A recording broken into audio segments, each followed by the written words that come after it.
You, John Fitzgerald Kennedy, do solemnly swear. I, John Fitzgerald Kennedy, do solemnly swear. That you will faithfully execute the office of President of the United States. That I will faithfully execute the office of President of the United States. And will, to the best of your ability.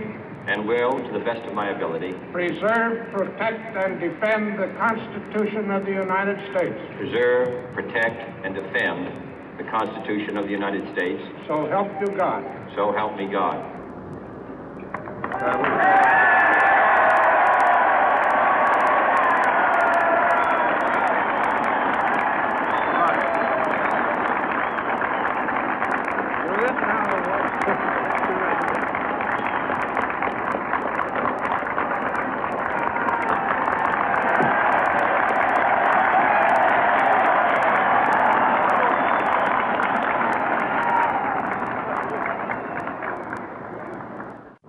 Vice President Johnson, Mr. Speaker, Mr. Chief Justice, President Eisenhower, Vice President Nixon, President Truman, Reverend clergy, fellow citizens.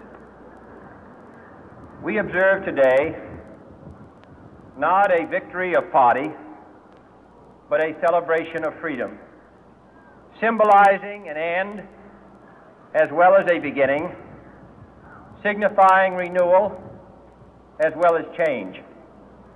For I have sworn before you and Almighty God the same solemn oath our forebears prescribed nearly a century and 3/4 ago. The world is very different now, for man holds in his mortal hands the power to abolish all forms of human poverty and all forms of human life. And yet the same revolutionary beliefs for which our forebears fought are still at issue around the globe.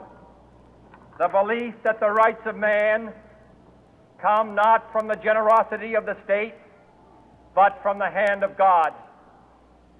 We dare not forget today that we are the heirs of that first revolution. Let the word go forth from this time and place to friend and foe alike that the torch has been passed to a new generation of Americans born in this century, tempered by war, disciplined by a hard and bitter peace, proud of our ancient heritage, and unwilling to witness or permit the slow undoing of those human rights to which this nation has always been committed and to which we are committed today at home and around the world.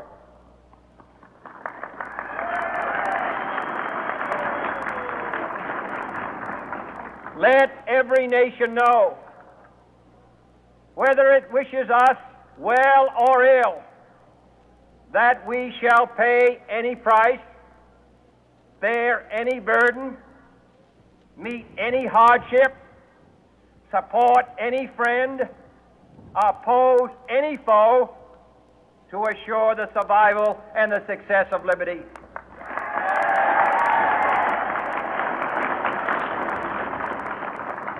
This much we pledge and more.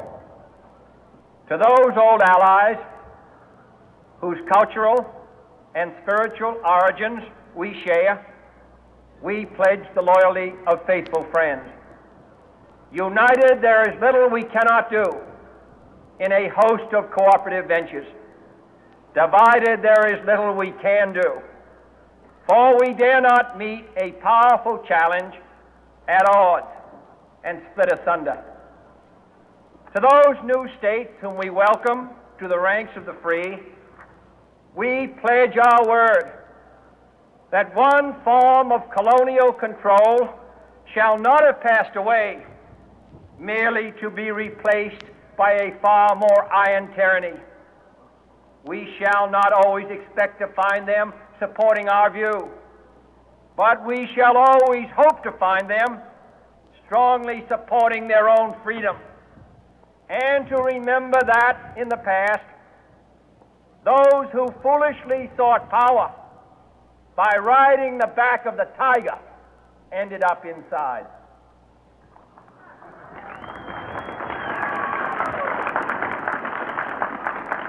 To those people in the huts and villages of half the globe struggling to break the bonds of mass misery, we pledge our best efforts to help them help themselves for whatever period is required, not because the communists may be doing it, not because we seek their votes, but because it is right.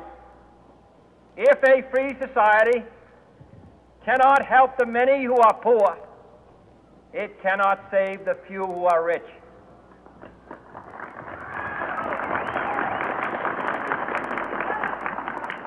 To our sister republics south of our border, we offer a special pledge to convert our good words into good deeds, in a new alliance for progress, to assist free men and free governments in casting off the chains of poverty. But this peaceful revolution of hope cannot become the prey of hostile powers.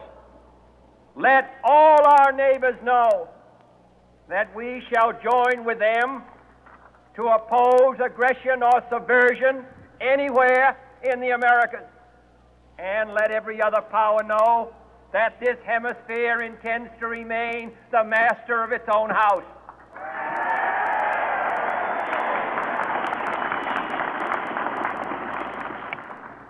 To that World Assembly of Sovereign States, the United Nations, our last best hope, in an age where the instruments of war have far outpaced the instruments of peace, we renew our pledge of support to prevent it from becoming merely a forum for invective, to strengthen its shield of the new and the weak, and to enlarge the area in which its writ may run. Finally, to those nations who would make themselves our adversary, we offer not a pledge, but a request that both sides begin anew the quest for peace. Before the dark powers of destruction, unleashed by science, engulf all humanity in planned or accidental self-destruction, we dare not tempt them with weakness, for only when our arms are sufficient beyond doubt can we be certain beyond doubt that they will never be employed. But neither can two great and powerful groups of nations take comfort from our present course, both sides overburdened by the cost of modern weapons, both rightly alarmed by the steady spread of the deadly atom, yet both racing to alter that uncertain balance of terror that stays the hand of mankind's final war. So let us begin anew, remembering on both sides that civility is not a sign of weakness, and sincerity is always subject to proof. Let us never negotiate out of fear, but let us never fear to negotiate.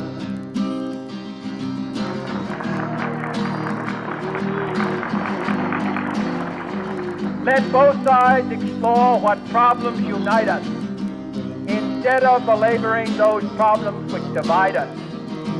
Let both sides, for the first time, formulate serious and precise proposals for the inspection and control of arms, and bring the absolute power to destroy other nations under the absolute control of all nations.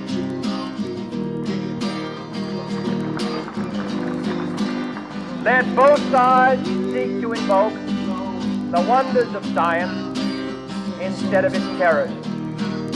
Together, let us explore the stars, conquer the desert, eradicate disease, tap the ocean depths, and encourage the arts and commerce. Let both sides unite to heed in all corners of the earth the command of Isaiah to undo the heavy burden and let the oppressed go free. And if a beachhead of cooperation may push back the jungle of suspicion, let both sides join in creating a new endeavor. Not a new balance of power, but a new world of law, where the strong are just, and the weak secure, and the peace preserved. All this will not be finished in the first 100 days, nor will it be finished in the first 1,000 days, nor in the life of this administration, nor even perhaps in our lifetime on this planet. But let us begin.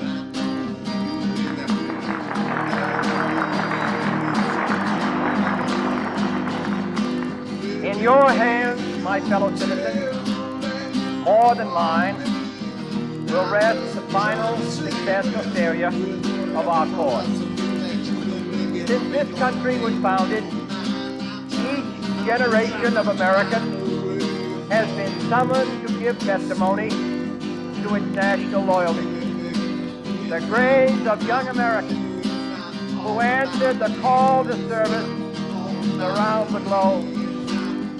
Now the trumpet summons us again, not as a call to bear arms, though arms we need, not as a call to battle, though in battle we are, but a call to bear the burden of a long twilight struggle, year in and year out, rejoicing in hope, patient in tribulation, a struggle against the common enemies of man, tyranny, poverty, disease, and war itself. Can we forge against these enemies a grand and global alliance, north and south, east and west, that can assure a more fruitful life for all mankind? Will you join in that historic effort?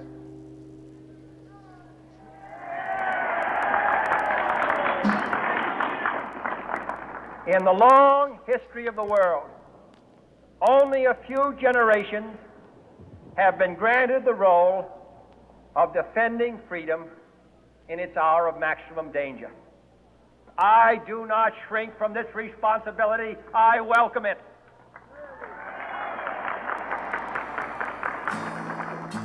I do not believe that any of us would exchange places with any other people or any other generation.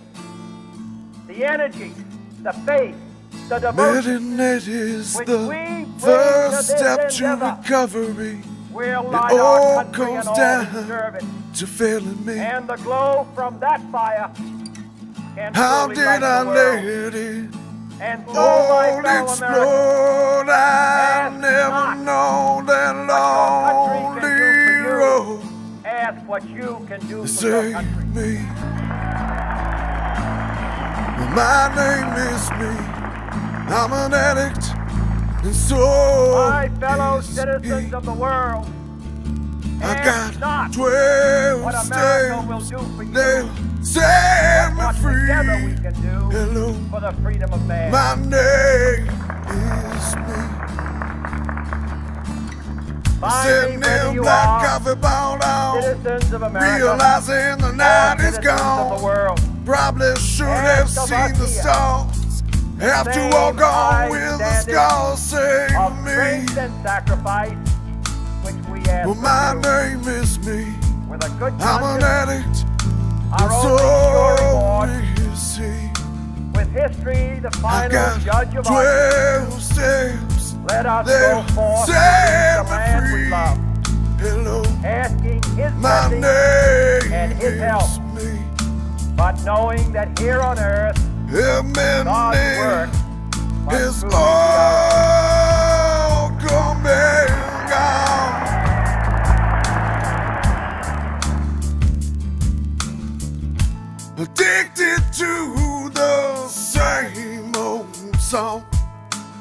sitting on the fence again. Save me, my name is me, save me. Well, my name is me, I'm an addict, and so is he. Got 12 steps, they'll set me free. Hello, my name is me. Well, say